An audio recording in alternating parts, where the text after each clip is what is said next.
Bismillahirrahmanirrahim. Assalamualaikum warahmatullahi wabarakatuh. Anak-anakku kelas 6 masih ajar Demak yang saya banggakan. Sebelum kita belajar pada pagi hari ini, mari kita berdoa terlebih dahulu. Semoga apa yang kita pelajari hari ini bermanfaat untuk kita di dunia maupun di akhirat. Mari kita berdoa dengan membaca suratul Fatihah satu kali. Al-Fatihah.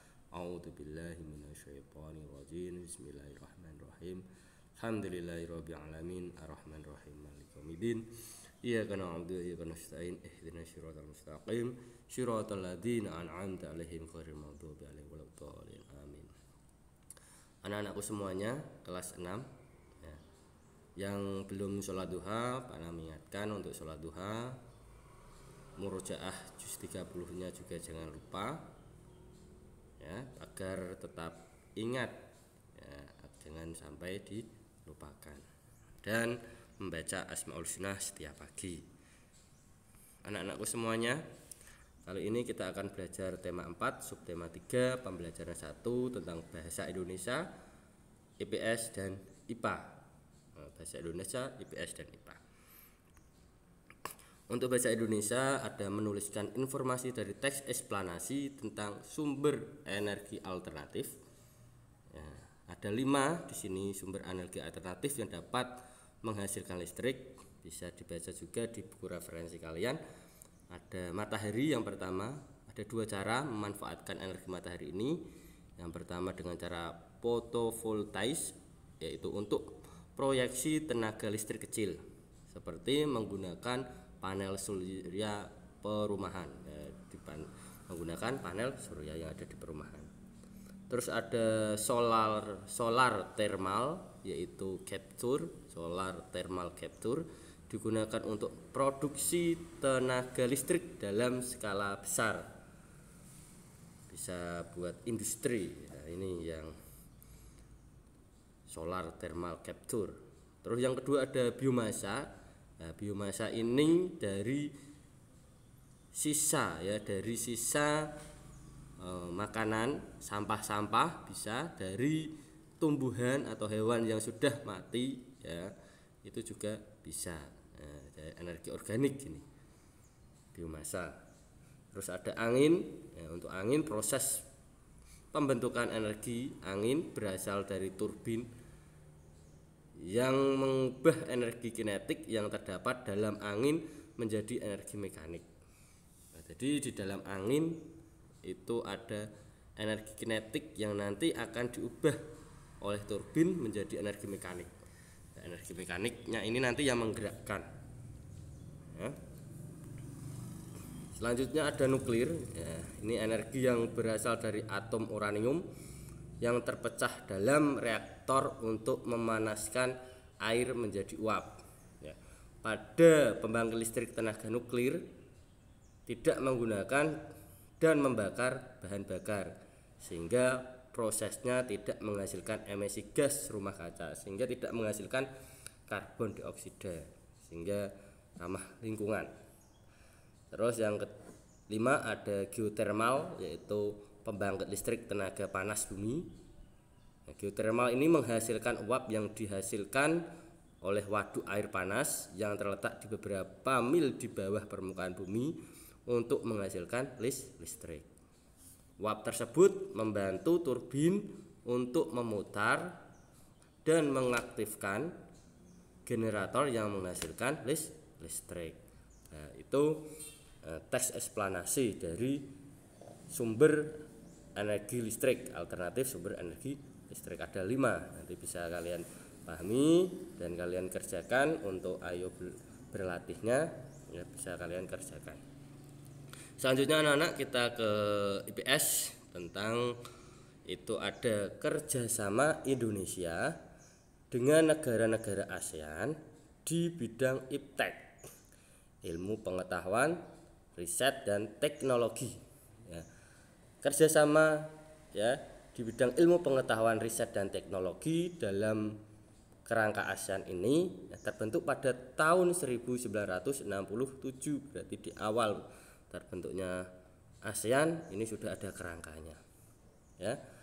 ASEAN menyusun kerangka strategis regional pengembangan iptek yang disebut dengan ASEAN Plan of Action on Science and Technology.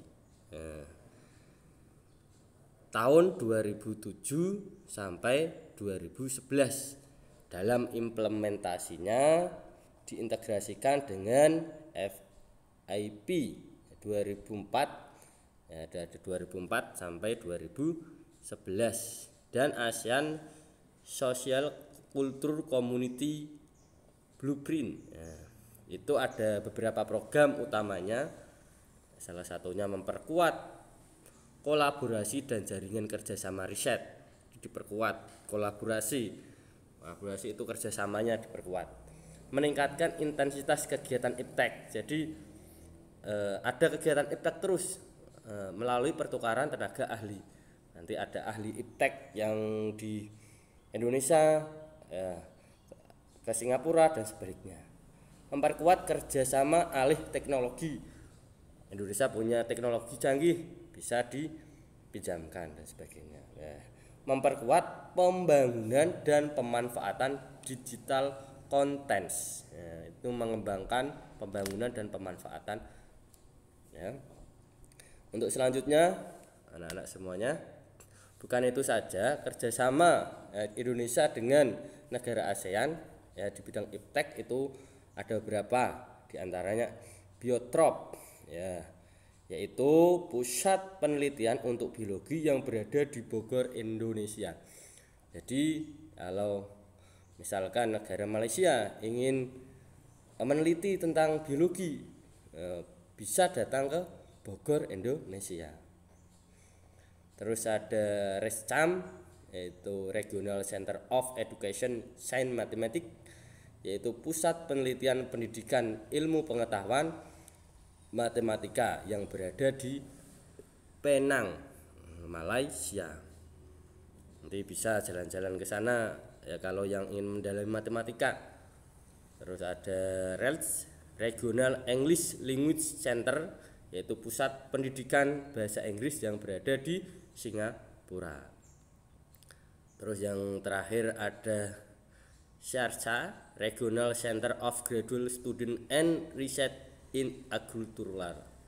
Itu lembaga dan pengajian pertanian yang berada di Los Banos, itu Filipina. Sana berarti mengaji tentang pertanian ya, yang mau menjadi petani sukses, petani muda, nanti bisa sana ya, untuk mengaji tentang pertanian itu bagaimana di Filipina.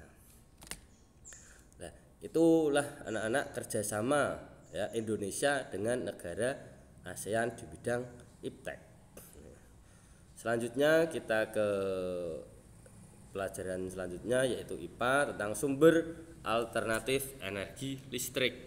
Kalau tadi menjelaskan alternatifnya saja ya, beberapa ya, ini kita akan mencari salah satunya ya, yaitu sumber alternatif energi listrik. Tujuan penggunaan energi alternatif, tentunya namanya energi alternatif itu mempunyai tujuan. Yang pertama, mengurangi ketergantungan suatu negara pada negara yang menjadi pemasok sumber energi seperti minyak bumi, biar kita tidak tergantung oleh negara lain.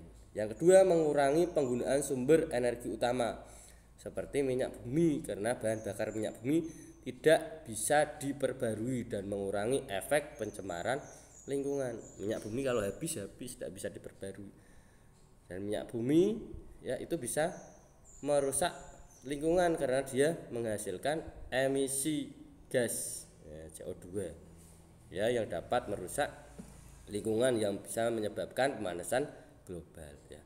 Salah satu energi alternatif yaitu sel surya atau solar cell yang berasal tadi dari matahari. Sel surya adalah suatu perangkat atau komponen yang dapat mengubah energi cahaya matahari menjadi energi listrik dengan prinsip efek fotovoltais. Itu efek fotovoltais dengan menggunakan sel surya.